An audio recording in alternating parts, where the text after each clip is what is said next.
कर्क लग्न की कुंडली हो और आपके सप्तम भाव में अगर मंगल स्थित है तो यहां मांगलिक कुंडली भी बनाएगा, यानी उच्च का हालांकि मंगल होगा, लेकिन आपकी पत्नी बहुत ढीठ रहेगी, बहुत ही जिद्दी रहेगी, अपनी सब बातों को मनवाने की कोशिश करेगी। ये समझिए हमेशा आपके कार्य में दखल देगी। दूसरी बात कि अपनी निजी जिंदगी को ज्यादा वो तवज्जो देगी, अपनी निजी जिंदगी को हर चीज को पूरा करवाने की आपसे कोशिश करेगी। हो सकता है आपका शादी आपके जान पहचान में हो या प्रेम विवाह भी हो, यहाँ पंचमेश होकर मंगल जो है समझिए सप्तम भाव में हो गया, लेकिन वो हमेशा लगी रहेगी कि हमें मतलब कि किस शौक शान जो भी उसका रहेगा, हर चीज को अपनी जिद को ज्यादा आगे रखेगी, अपने बात पर हमेशा जो है तवज्जो ज्यादा देगी, आपके हर काम में दखल देगी। यानी समझिए आप जो भी अगर व्यापार कर रहे हैं तो उसमें भी बहुत ज्यादा दखल देगी। तेज आवाज में बोलना, आपका परिवार भी परेशान रहेगा। यहां मंगल की अष्टम दृष्टि देखिए द्वितीय भाव पे हो गया, लग्न पे हुआ तो आप तो परेशान रहेंगे ही, आपका परिवार भी परेशान रहेगा, काफी दुखी रहेंगे। और जोर से बोलना, हर मतलब कि समझिए कि चिल्लाना या मतलब समझिए कि आपको दबाने की कोशिश करना, हमेशा इसी चीज पर लगी रहेगी। अगर यहां मंगल के साथ सूर्य हो गया, यानी मार्केस में सूर्य का होना, समझिए विवाह टूटना निश्चित हो जाएगा। इतना ज्यादा कलह होगा आपके घर में, इतना ज्यादा परेशान होगा, इतना ज्यादा फैमिली मैटर लेके आप परेशान रहेंगे कि आप सोच भी नहीं सकते हैं। आपका जो इतना कमाया हुआ धन रहेगा उस पर नजर रहेगा। दूसरी बात क्या है कि अपने ही बातों पर, अपने ही समझिए कि चीजों पर ज्यादा वो ध्यान देना, या आपका कोई भी परिवार का हो सदस्य हो या उसका कोई मतलब उसे नहीं रहेगा। ये समझिए कि आप हमेशा परेशानी से ही होकर गुजरेंगे। यहां पर अगर सूर्य और मंगल दोनों स्थित हो गया तो आपको बीमारी भी हो जाएगी, यानी कि पारिवारिक जीवन के कारण आपको बीमारी, तनाव, हर चीज से आपको गुजरना पड़ेगा। हो सकता है कि आप जो है मतलब कुछ ऐसा डिसीजन लें जो मतलब कि बुरा भी हो सकता है। यहां पर सूर्य और मंगल यानी समझिए आप पर शासन करने की प्रवृत्ति रखेगी और आपके परिवार वाले की कोई वैल्यू नहीं देगी। अपना निजी जिंदगी के बारे में ज्यादा सोचना, अपने निजी चीजों को ज्यादा ध्यान रखना, हमेशा आपके पैसे पर नजर रखना, आपके धन पे नजर रखना, आप क्या कर रहे हैं इन चीजों को देखना, बहुत ही तकलीफदायक आप गुजर सकते हैं। अगर कर्क लग्न की कुंडली है और सप्तम भाव में मंगल के साथ बुध स्थित है, ये समझिए कि हमेशा कलह का वातावरण रहेगा। आप कितना भी पत्नी को समझाने की कोशिश करें, लेकिन बहुत ही विचित्र विचित्र आपको तर्क सुनने पड़ेंगे। तृतीयेश होकर और द्वादशेश होकर बुध है, घर में किसी और के कारण कलह होगा, यानी समझिए किसी और के कारण झगड़ा उत्पन्न होगा, यानी समझिए हमेशा एक कलह का वातावरण रहेगा। आपकी पत्नी को सब्र की बहुत कमी रहेगी, जरा सा भी सब्र नहीं करना चाहेगी। हमेशा जो है आप अगर जो मुख से निकल गया वो चीज आप पूरा कीजिए।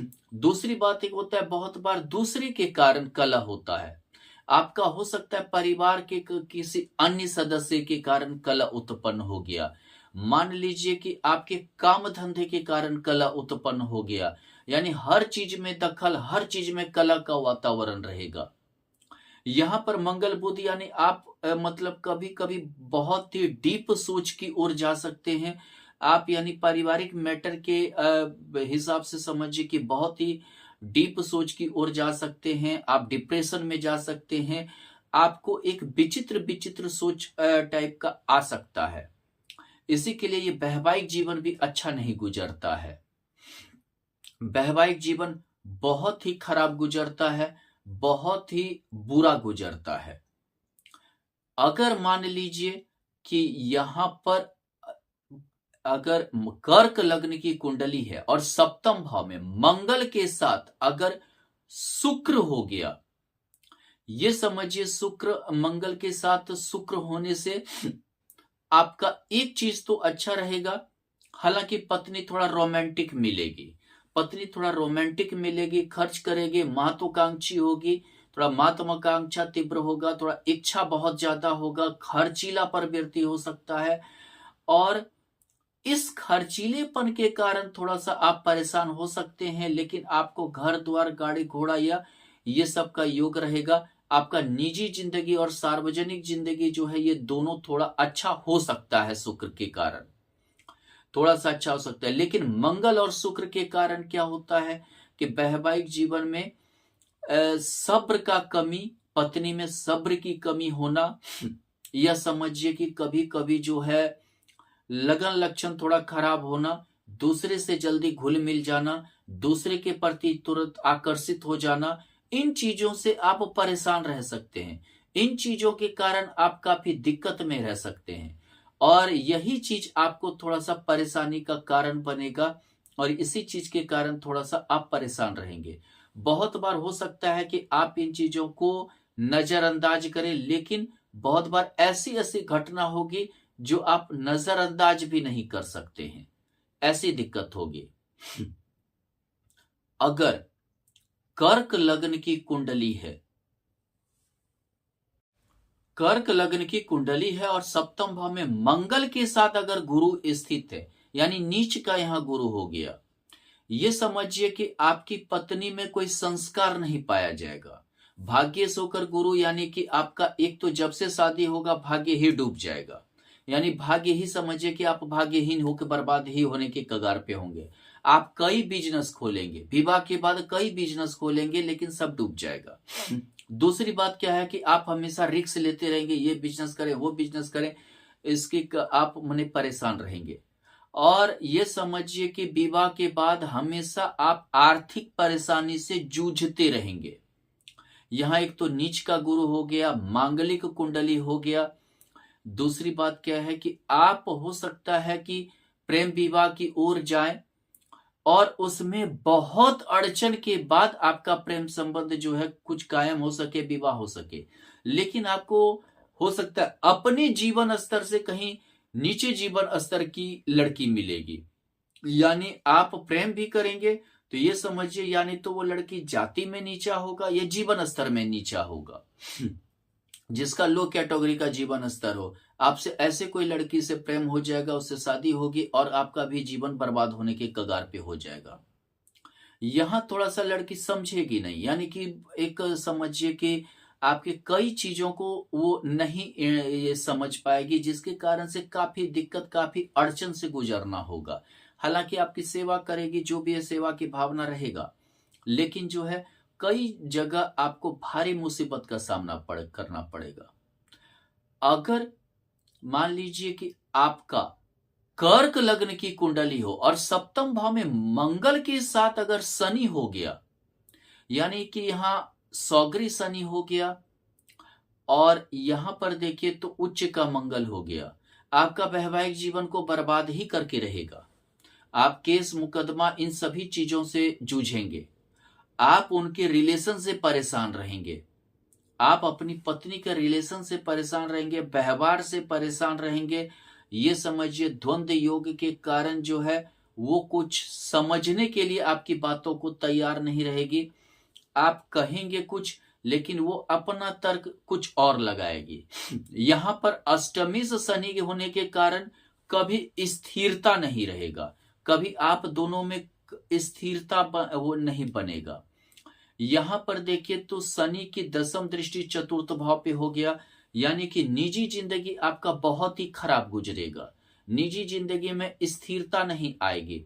भाग्य भाव पे होने के कारण लगेगा कि जैसे काफी संघर्ष आपको करना पड़ रहा हो, इस तरह से आप हमेशा परेशान रहेंगे। आपको समझिए कि एक तरह से मतलब जो करे नहीं करे, थोड़ा सा विवाह के बाद आप लापरवाह भी होते जाएंगे, इतने परेशान रहेंगे कि आप में लापरवाही आने लगेगी। उस लापरवाही के कारण आपका वैवाहिक जीवन नीरस हो जाएगा, बिल्कुल आप नीरसता की ओर जाने लगेंगे। कभी कभी आप पत्नी से दूर रहने की कोशिश करेंगे, आप सोचेंगे कि भले दूर है तो वो ज्यादा अच्छा है, मायके चले जाओ वो ज्यादा अच्छा है, दूरी बन जाए वो थोड़ा ज्यादा अच्छा है, इस तरह की भावना आपके अंदर आने लगेगी। और कभी कभी जो है ऐसा होता है कि पत्नी ऐसा मिल जाती है, ऐसा माने कि समझिए व्यवहार की मिल जाती है, ऐसा मतलब कि समझिए एक्टिविटी होता है जो आपको पसंद नहीं आएगा। बहुत ही विचित्र एक्टिविटी आप हमेशा देखेंगे, जिसके कारण ये समझिए कि आपके वैवाहिक जीवन में कोई रस ही नहीं रहेगा। कर्क लग्न की कुंडली है और सप्तम भाव में अगर मंगल के साथ राहु हो गया तो बददिमाग औरत रहेगी, हमेशा शक की प्रवृत्ति रहेगा, हमेशा जो है आरोप प्रत्यारोप आप पे लगाने की प्रवृत्ति रहेगी, हमेशा नहीं तो कुछ आरोप प्रत्यारोप थोप दो, यानी कि हमेशा कुछ न कुछ एक आरोप प्रत्यारोप आप पर थोप देगी। आप जो चीज नहीं भी किए हैं वही चीज आप पे जो है थोप देगी। आप किसी से बात कर लिए, कहीं वो देख ली तो उसका भी एक शक रहेगा, आखिर आपने किससे क्या बात किया, आप अपने रिलेशन से क्या बात किए, आप अपने भाई बहन से बंधु से क्या बात किए, आप किसी से क्या क्या बात कर रहे हैं। इन सभी चीजों पर वो बहुत ज्यादा नजर रखेगी और हमेशा एक समझिए कि भ्रम पैदा उसके मन में रहेगा। आप किसको कितना पैसा दे रहे हैं, भाई बहन का क्या मदद कर रहे हैं, इन सभी चीजों से वो तोड़वाना चाहेगी। हमेशा जो है आपके अंदर भी एक कूटनीति की भर टाइप की औरत होती है, भरते जाएगी। और जिसको बोलते हैं कि सहन शक्ति कम रहता है और थोड़ा सा क्या सामाजिक उतना डर नहीं रहता है, एक समाज का लिहाज नहीं करती है। अगर कर्क लग्न की कुंडली है और सप्तम भाव में अगर मंगल के साथ केतु हो गया तो विवाह भी आपका टूट सकता है, यानी बिल्कुल आपके वैवाहिक जीवन में रस नहीं रहेगा, ना लड़की आपको अच्छी मिलेगी, ना उसको जो है किसी तरह से वैवाहिक जीवन ढोने का जो है कैपेसिटी रहेगा। यानी समझिए कि बिल्कुल आप नीरसता की ओर चले जाएंगे, आप अकेला ही रहना ज्यादा पसंद करेंगे, अकेला ही जिंदगी कट जाए, इस तरह की चाहत आपके अंदर होने लगेगी। कभी कभी लगेगा कि आप परिवार को छोड़कर भाग जाएं। इस तरह से काफी आप दिक्कत में रहेंगे, काफी आप परेशान रहेंगे। आपकी पत्नी क्या डिसीजन लेगी ये कहना मुश्किल हो जाएगा, यानी समझिए कि कभी कभी ऐसा डिसीजन लेगी कि आप आश्चर्य में पड़ जाएंगे कि बिल्कुल खत्म डिसीजन लेना चालू कर देगी। यानी कि न समाज का से रिलेटेड कोई वैसा ही होगा, ना आपसे कोई मतलब कि जो है समझिए निरस्ता टाइप का डिसीजन होगा। और आपकी वो समझिए कि अगर आप सोचें बुरा वक्त पे कि ये कुछ आय कर सके, वो सब भी कोई संभव नहीं होगा। यानी आपका वैवाहिक जीवन बहुत ही खराब गुजरने वाला रहेगा। धन्यवाद।